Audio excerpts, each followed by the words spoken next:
Ici, M. Corneille Nangaa, je n'aime pas parler des individus, mais je crois qu'il devrait avoir honte.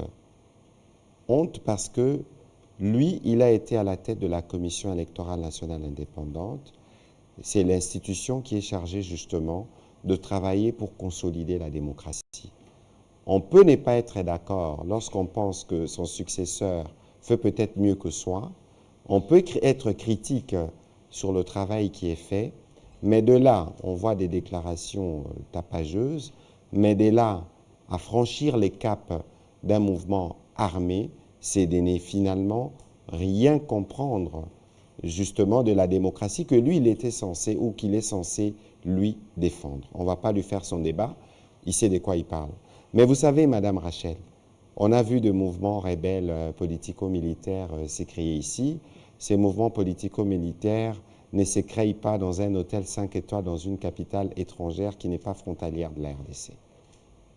Il aurait été plus vaillant parce qu'on en voit, on en entend derrière les écrans pour des besoins de buzz, on fait des déclarations et on pense pouvoir faire peur aux Congolais pour les dissuader de ne pas aller voter ou parce qu'ils savent que je ne voudrais pas politiser les briefings de ce soir. Vous-même, vous voyez la campagne, comment elle se déroule. On peut présager de ce que seront le résultat.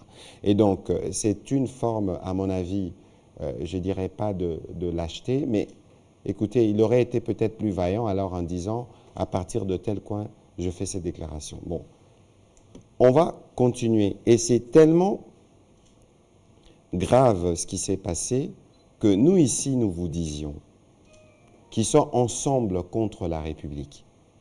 Moi, je voudrais ce soir, je sais que M. Moïse Katumbi, qui est candidat qui nous suit, s'exprime publiquement sur cette question.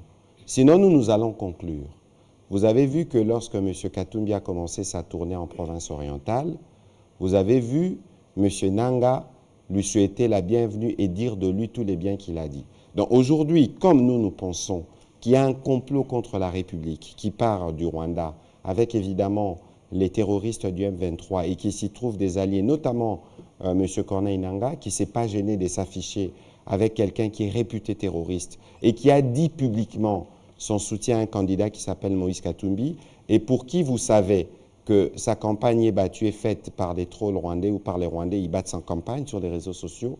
Dans d'autres cadres, on en fera la démonstration. Et vous savez que M. Salomon, qui est très proche de Moïse Katumbi, a été interpellé, évidemment parce qu'il y a des liens étroits qui ont été établis avec les Rwandais.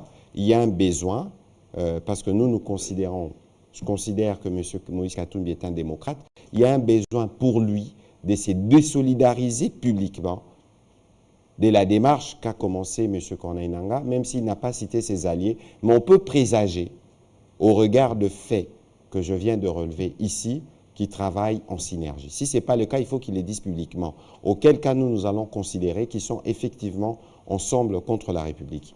Vous pouvez ne pas être d'accord avec le processus. Le processus peut avoir des irrégularités, mais vous ne pouvez pas penser créer un mouvement politico-militaire. Militaire signifie encore tuer des Congolais.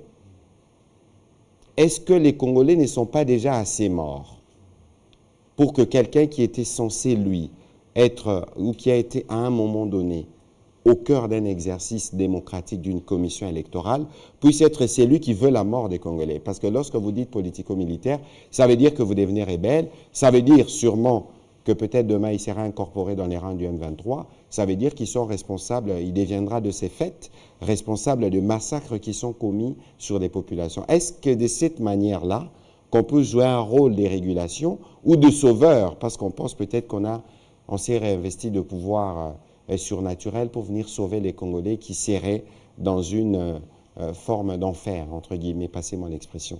Et donc, je pense que c'est un comportement antipatriotique et je pense aussi que tous ceux qui se disent démocrates, en commençant par Moïse Katumbi et tous les autres candidats et autres personnalités politiques, doivent dénoncer publiquement parce qu'il est hors des questions de faire couler les sangs de Congolais pour penser pouvoir arriver au pouvoir.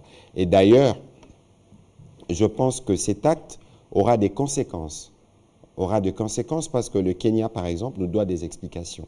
Comment un pays avec lequel nous travaillons, avec lequel nous sommes dans des processus qui doivent permettre le retour de la paix dans l'Est, peut accueillir des activités subversives. Il y aura évidemment des conséquences diplomatiques. En tout cas, il y a une procédure diplomatique qui sera mise en place. Peut-être que les VPM étant en campagne, mais sur le principe, le Kenya doit nous expliquer ce qui se passe. Et puis, dans les mêmes registres, vous avez vu que nous avons obtenu un cessez-le-feu. Un cessez-le-feu il y a quelques jours, et vous pouvez vérifier des nouvelles du front, nous apprenons qu'il y a un cessez-le-feu qui a été prolongé de 2 semaines. Et donc, nous sommes en train de régler le problème qui fait qu'il y a 1 million de Congolais qui sont déplacés, qui font qu'il y a 1 million de Congolais qui ne seront pas en mesure de voter. Nous voulons régler les problèmes au prix de plusieurs sacrifices. Et voilà quelqu'un qui s'est dit patriote, qui aime le Congo, penser pouvoir, par les armes, par la mort, par des massacres de Congolais, penser pouvoir revenir au pouvoir ou réoccuper de postes et des responsabilités.